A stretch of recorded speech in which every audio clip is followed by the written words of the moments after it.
Usikum wa iyaya nafsi bitaqwallah. Ternyata yang namanya berjihad, ini bukan saja dalam keadaan waktu luang, tapi dalam waktu sulit pun harus berjihad. Dalam surah At-Taubah ayat 41. Geraklah, berjalanlah, berjuanglah, baik dalam keadaan Anda ini ringan, atau dalam keadaan susah payah. Lagi dalam keadaan enak, bisa tahajud karena sehat, jihadlah dengan tahajudnya. Tiba-tiba dalam keadaan pusing, dalam keadaan sakit, masih bisa tahajud, lakukan. Karena berjihad taqarrub kepada Allah bukan pada waktu dalam keadaan sehat saja, dalam keadaan sakit pun demikian. Kedua, bersama-samalah dalam berjihad. Jangan sendiri-sendiri. Kokohkan, kuatkan. Kenapa? Karena jihad itu perlu kebersamaan. Kalau misalnya begitu, qomat. Allah Akbar, syahadu la ilaha illallah, syahadu anna Muhammadar Rasulullah. Selesai, qomat. Kira-kira kita nggak usah tunjuk-tunjuk siapa. Langsung Ustaz Iqbal ke depan. Kenapa? Udah faknya. Sudah selesai, kajian dimulai, langsung. Gak usah tunjuk-tunjuk, langsung. Ustaz Ibnu atau Mas Ibnu langsung ke depan. Pasangkan kameranya. Masya Allah.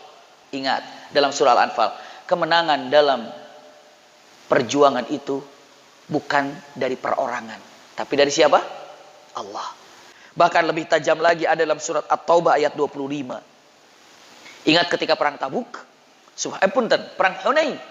Saat perang Hunain, jumlah orang mukmin itu, Masya Allah, belasan ribu melawan orang kafir. Dan tidak pernah pasukan Islam selengkap itu, sebanyak itu. Id a'jabatkum kathratukum, ketika kalian terlalu bangga dengan jumlah yang kalian miliki, dengan perlengkapan yang kalian punya, ya, wadhaqat alaihimul ardu bima rahubat. Anda dikepung oleh orang-orang kafir. Summa wallaitum mudbirin, bahkan kalian lari ke sana kemari. Kenapa? Diancam oleh orang-orang kafir. Kok bisa? Karena saat itu bangga terhadap apa? Jumlah. Iya. Yang keempatnya untuk dipegang baik-baik. Lihat firman Allah Subhanahu wa taala suratul Anfal ayat 57. Jika kamu menemui mereka dalam peperangan, lihat-lihat, maka cerai-beraikanlah orang-orang yang di belakang mereka. Wajar kalau para ulama ada mengatakan kekuatan kita itu ada 3. Sebelum saya lanjutkan, kekuatan itu ada 3. 1, kekuatan di dalam harta. Yang kedua, kekuatan dalam kesehatan.